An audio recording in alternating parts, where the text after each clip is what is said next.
नमस्कार मित्रों, आप सभी का स्वागत है हमारे YouTube चैनल हिंदी एडु क्लासेस में। मित्रों, आज हमारी पहली क्लास है जो कि साहित्य के लिए अर्थात हिंदी साहित्य के लिए समर्पित है और हमारी पहली क्लास का नाम है हिंदी साहित्य का इतिहास।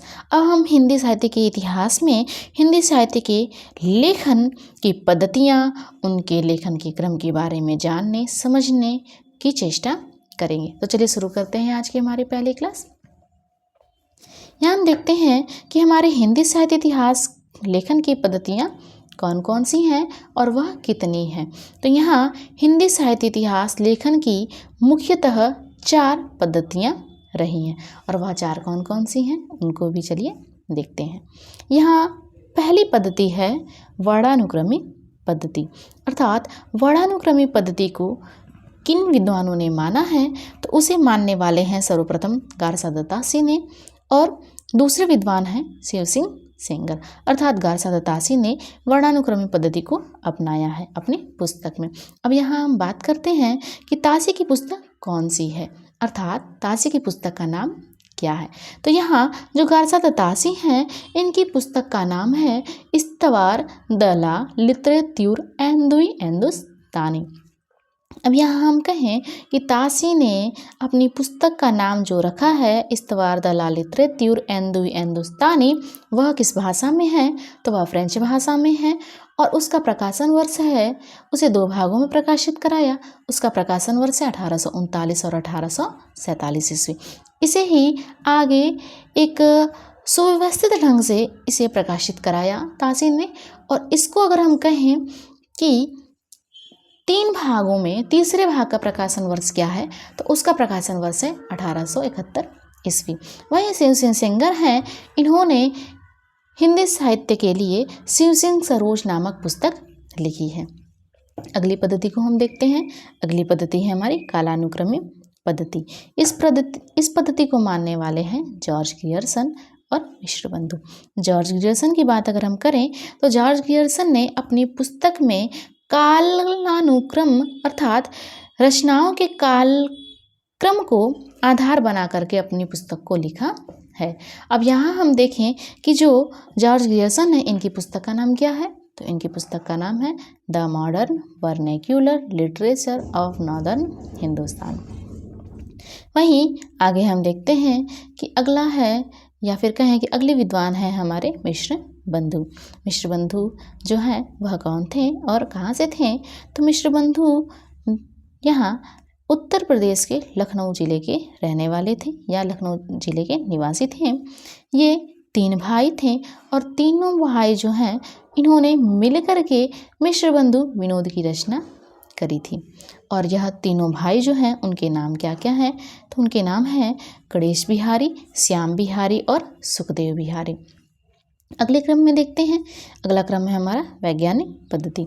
वैज्ञानिक पद्धति जो है वह क्या है तो वह परिपक्व है, अर्थात इसमें तथ्यों को समावेशन या फिर कहें तथ्यों को संयोजित करने का प्रयास तो किया गया, लेकिन इतिहास लेखन के लिए सिर्फ तथ्यों को समावेश करना, उसको सुव्यवस्थित ढंग से रखना ही महत्वपूर्ण नहीं होता, बल्कि उनकी व्याख्या और विश्लेषण करना भी महत्वपूर्ण होता है, जो कि इस पद्धति में नाम मात्र भी किया नहीं गया, इसीलिए इसे अपरिपक्व माना जाता है। अगली पद्धति है हमारी विधेयवादी पद्धति। इस विधेयवादी पद्धति को मानने वाले हैं या फिर कहें कि इस पद्धति के अनुसार अपने ग्रंथ की रचना करने वाले हैं सबसे पहले आचार्य रामचंद्र शुक्ल। आचार्य रामचंद्र शुक्ल का साहित्य अर्थात हिंदी साहित्य में बहुत ही महत्वपूर्ण रूप से नाम लिया जाता है। अगला है रामस्वरूप चतुर्वेदी और वहीं आगे हैं बच्चन सिंह। यहाँ आचार्य रामचंद्र शुक्ल जो हैं वो अपनी पुस्तक का नाम लिखते हैं हिंदी साहित्य का इतिहास, अर्थात इतिहास की पुस्तक में इन्होंने हिंदी साहित्य इतिहास को लिखा है, जो कि हिंदी शब्द सागर की भूमिका में इसे रखा है। हिंदी साहित्य की भूमिका के रूप में इसको लिखा है और इसका प्रकाशन वर्ष है 1829 ईस्वी। और वहीं आचार्य रामचंद्र शुक्ल ने भी जैसे लिखा वैसे ही रामस्वरूप चतुर्वेदी ने भी इतिहास ग्रंथ लिखा और इसी क्रम में आगे बढ़ करके बच्चन सिंह ने भी हिंदी साहित्य का दूसरा इतिहास लिखा है। आगे हम देखते हैं कि संक्षिप्त रूप से जैसे हम इन पद्धतियों को देखे हैं वैसे ही इन्हीं पद्धतियों को एक विश्लेषित रूप से हम जानने की चेष्टा और समझने का प्रयास करेंगे। यहाँ हम देखते हैं सबसे पहला है वर्णानुक्रमी पद्धति। इसमें रचनाकारों का विवरण उनके नाम के प्रथम वर्ण के क्रम से दिया जाता है, अर्थात रचनाकारों का जो विवरण है उनके नाम के प्रथम वर्ण के अनुसार उनको रखा जाता है। जैसे एक एक करके वर्ण के अनुसार हम रचनाकारों को संयोजित या संग्रहित करते हैं। लेकिन ऐतिहासिक दृष्टि की बात अगर हम करें तो ऐतिहासिक दृष्टि से इसको असंगत माना जाता है। यहाँ पर हम आगे देखते हैं कि अगला है कालानुक्रमी पद्धति।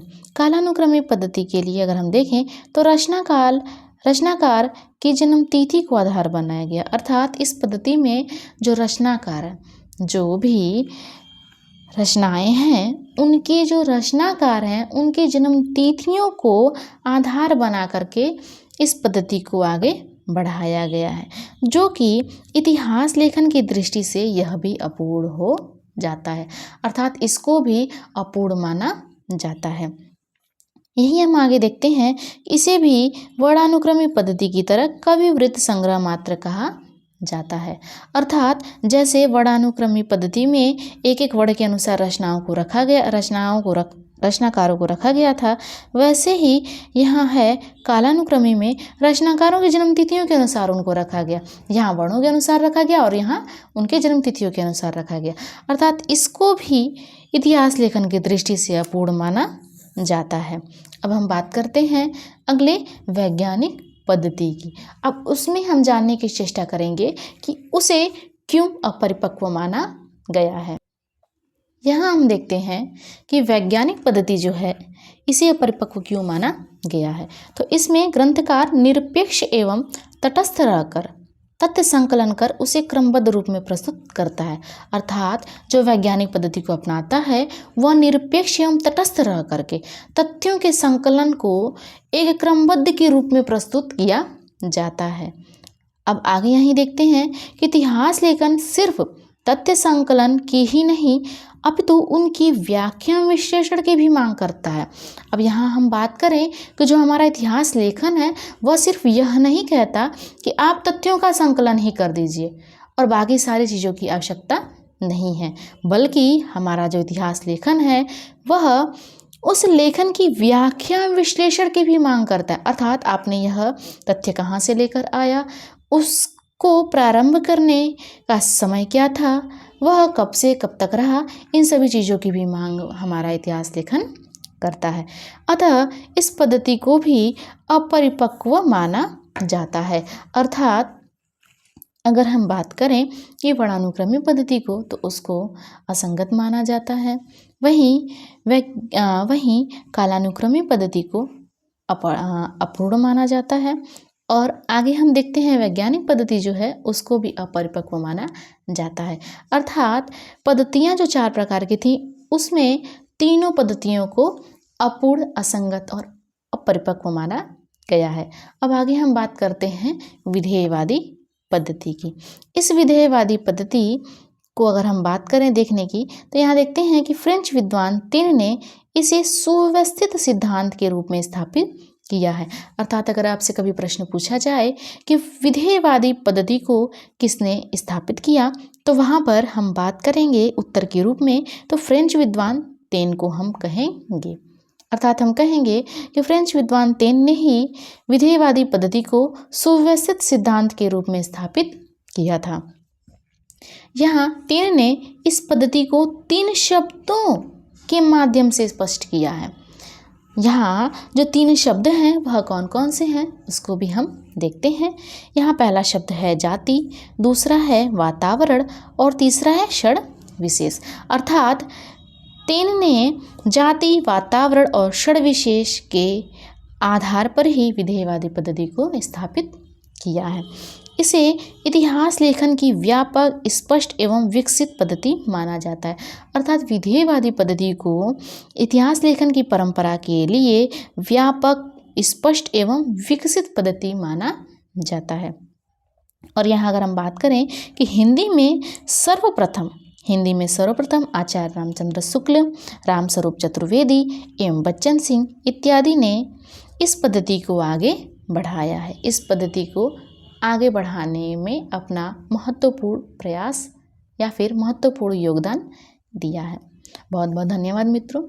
आज की क्लास यहीं समाप्त होती है और इस तथ्य से संबंधित आपके अगर कोई भी प्रश्न है तो वह हमसे ज़रूर साझा करिए। अगर आपको वीडियो पसंद आई हो तो हमें इसके बारे में अपने सुझाव ज़रूर दीजिए। तब तक के लिए बहुत बहुत धन्यवाद।